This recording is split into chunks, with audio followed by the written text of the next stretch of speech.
Well, it's certainly nearly coming up towards Easter, and yes, today has also been extremely warm, so yes. So meaning that our radiators have been taken off. Yes, they've been unplugged. Next week would literally be unsettled and also a bit chilly.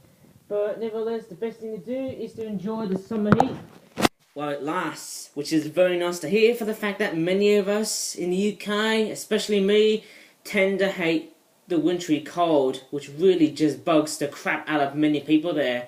Just gonna make it a lot more intricate in the ways I'm just trying to become intrinsical, if that's a word. And in this video, we're gonna take a look at something which would actually be something quite interesting, and it's going to be the only flip-flap product we might take a look at. It's the Cape Barren Geese Gaggle 12-pack, £14. Such an interesting animal. It's a bit like the nene goose from Hawaii, I'm pretty sure, but this is an Australian geese, or goose I should say, because I dare say it's an Australian species of goose.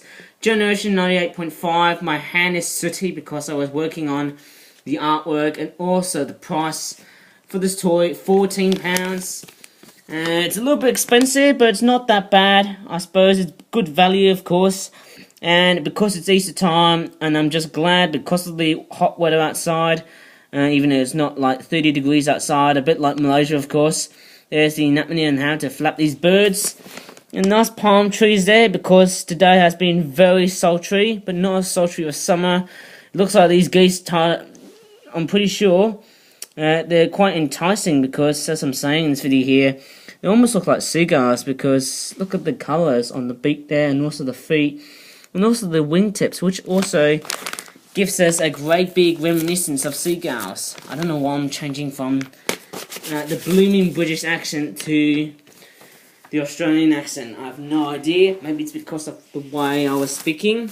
Actually, you know why I've actually got the Australian accent with me, and a lot of people, I'm not sure, and I'm not sure what I'm saying, but sorry about that, because I just don't know what to say. But here is the Cape Barren Goose. It looks like, and I'm hoping I won't get my voice to be sloppy this time. There's the beak there. Looks like a very archetypal farmyard goose or beak, but it's more yellow. And there's the red eye here.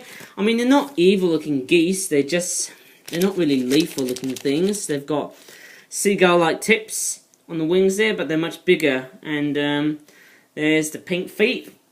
Okay, so it looks sort of pretty nice indeed. And there's the name Cape Barren Goose, which is very nice indeed. And I think they can be found only in Southern Australia, possibly Western Australia as well. But I think one of the best places I would say is Flinders Island in possibly Tasmania, as it says on the back of the packaging there. And that's what it says there, based on Australia's Cape Barren Geese from Flinders Island, Tasmania, Australia, which is quite interesting to say. Maybe it's home to the Tasmanian devil, of course it is. Maybe it's not too bad. These sort of birds, eh? This one's poorly designed, maybe the way it's flapped. This one is now nicely designed because I've just made the wings a lot more enticing and also a lot more neater in the way it flaps. Yeah, this is what you call a realistic sort of goose flapping wing beat action, I call it. Quite nice, isn't it? It's very nice to look at these sort of geese. I mean, they do look like seagulls because they've got the pink legs and also the grey big wingtips right on them, of course, and also the archetypal yellow beak. Don't know why the eyes are red, but that's interesting to say. I've actually realised that Cape Barren Geese in real life have feet which are basically black, and in real life I think the legs would have been more pinker, which is quite unusual, I would say. I mean, we just keep on, there's a mundane sort of tail there. I don't know why we're getting that squarish rectangular sort of tail and flapping birds toys, but that's the way I'm saying it, guys. So it's a bit like the first video. Remember I did the storks video? Oops, it just pulled the beak by itself, I suppose. That wing, this wing here looks like it's gone all sloppy, eh?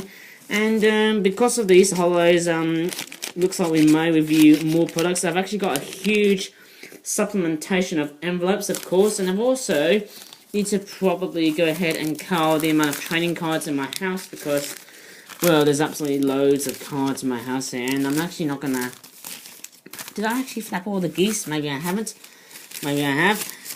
To be honest, it's such a very, very skeptical sort of thing. The Flip Out Company does a whole bunch of stuff, and I certainly work here, and I certainly just don't want to be lazy anymore, because I just want to basically just think of ideas and just come up with some which I actually haven't came up with, which will be a very big challenge.